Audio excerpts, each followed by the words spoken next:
In the heart of bustling Los Angeles, behind a green fence lies Yungblud's unlikely sanctuary, a home with a classic feel but hidden within the rebellious spirit of the young rocker.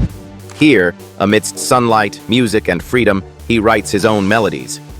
Today, let's explore Yungblud's entire living space, assets, and real lifestyle behind the scenes. Before the world knew him as Yungblud, the electrifying voice of a restless generation, he was simply a kid from the north of England, bursting with energy and ideas too loud for the small town that raised him. Born on August 5, 1997, in the small town of Doncaster, northern England, Yungblud, birth name Dominic Richard Harrison, grew up in a musical family. His father owned a vintage guitar shop. His grandfather played with the legendary band T-Rex. From an early age, Dominic was an explosive boy. Naughty, had trouble sitting still, was diagnosed with attention deficit hyperactivity disorder, a fire that always wanted to flare up, but could not find a suitable outlet. At the age of 16, to escape the feeling of being lost in his hometown, he left Doncaster for London to study at arts educational schools. But he could not stand the feeling of following a pattern, and dropped out in 2015. This was the first milestone he chose. I will not paint by numbers anymore. His life took a dramatic turn when he chose to change. From a small-time actor with a few TV roles to a singer, he chose the name Yungblud as a message to the young generation who felt abandoned. On April 7, 2017, he released his debut single King Charles, a declaration, "We are not afraid of being misunderstood." 2018 was a quality leap. His debut album 21st Century Liability was released on July 6th, taking Yungblud from the small stage to international tours. He brought his urgent lyrics about loneliness, about not fitting in, to face the world. But the road was not always paved with roses. In 2020, when the album Weird was released, despite its success, Yungblud frankly revealed that he had twice considered ending his life during a mental crisis. That was the push that made him not only sing, but also start creating his own stage. He practiced boxing, trained his body. He said, "I have to live for the sound of others who cannot speak." And then the fateful decision happened. He was no longer just an artist, but became a founder when he organized his own festival, Bloodfest, where tens of thousands of young people gathered, sang together, not only listened to music, but found community. In 2022, when his self-titled album Yungblud dropped on September 2nd, he declared with conviction, "This is my story, and ours." To him, the record wasn't just another release, it was a homecoming, a return to his roots, a reconnection with the people who had grown with him. In 2025, Yungblud stepped into a bold new era with Idols, a double album whose first part arrived on June 20th. He called it a love letter to myself, to music, to life, in all its chaos, marking not just another record, but a rebirth of purpose, vulnerability, and power. From a restless kid in Doncaster to a voice that refuses to stay quiet, Yungblud has turned rebellion into art, pain into movement, and chaos into connection. Every era, every record, is another heartbeat in a life that refuses to conform. Behind the riot of colors and chords, there's a quieter world, a place where he creates, dreams, and resets. Now, let's step inside that space. Yungblud's Los Angeles hideout, a reflection of his punk spirit, creative rebellion, and the young rock star's evolving life. House in Los Angeles.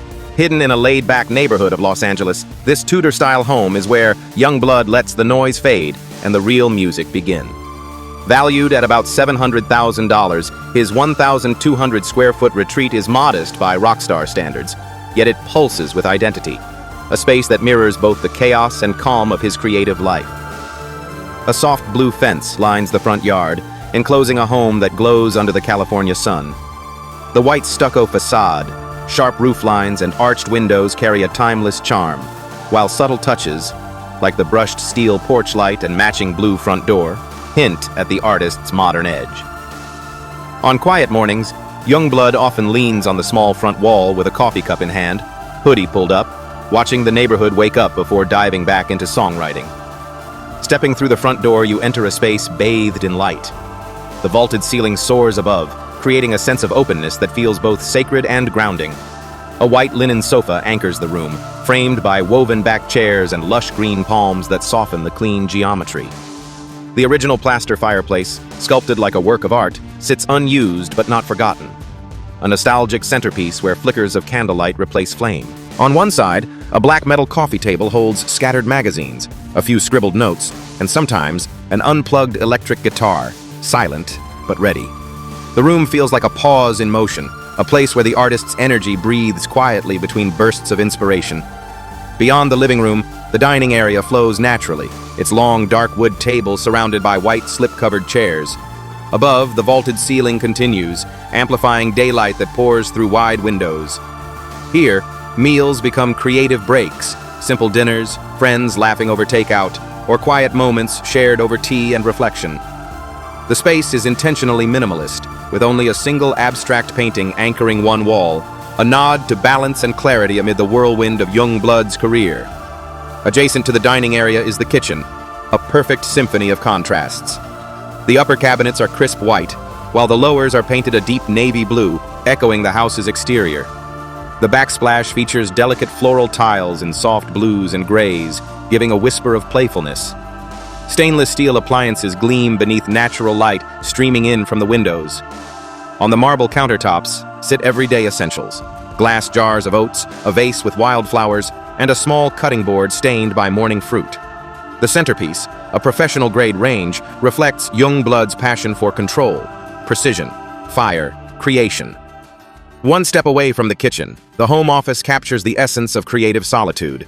Arched windows bathe the room in morning glow, reflecting off a simple black writing desk. Built-in glass cabinets store notebooks, demo CDs, and little keepsakes from tours, tangible reminders of the world outside these quiet walls. The room's design, white walls, soft rug, and a single gray chair, feels almost monastic, a sacred space where ideas take shape. The master bedroom is where the energy softens completely. A white upholstered headboard with subtle studded detailing stands against clean walls, flanked by twin black nightstands and textured ceramic lamps. The bedding, thick, layered, and pale, contrasts gently with the warm wood floor beneath. Through an arched doorway, sunlight filters in, brushing over a beige knit throw that lies carelessly across the bed. It's a private refuge, one that whispers rest to a restless artist. Step through the back door, and you find the true soul of this home. A small patio shaded by a navy-painted pergola. 4 cushioned lounge chairs surround a minimalist wooden coffee table, where succulents and candles sit quietly. The air carries the scent of avocado trees swaying overhead. This is where Yungblud unwinds. Evenings with close friends, a bottle of wine, laughter that drifts into the warm Los Angeles night. At times, he brings his acoustic guitar out here, letting melodies mingle with the rustle of leaves. A softer kind of rebellion, stripped of volume but not of emotion. Every corner of this home, from its vintage arches to its modern lines, tells a story of transformation. It's the place where Dominic Harrison becomes Yungblud again, where the stage lights fade and the quiet hum of living takes over.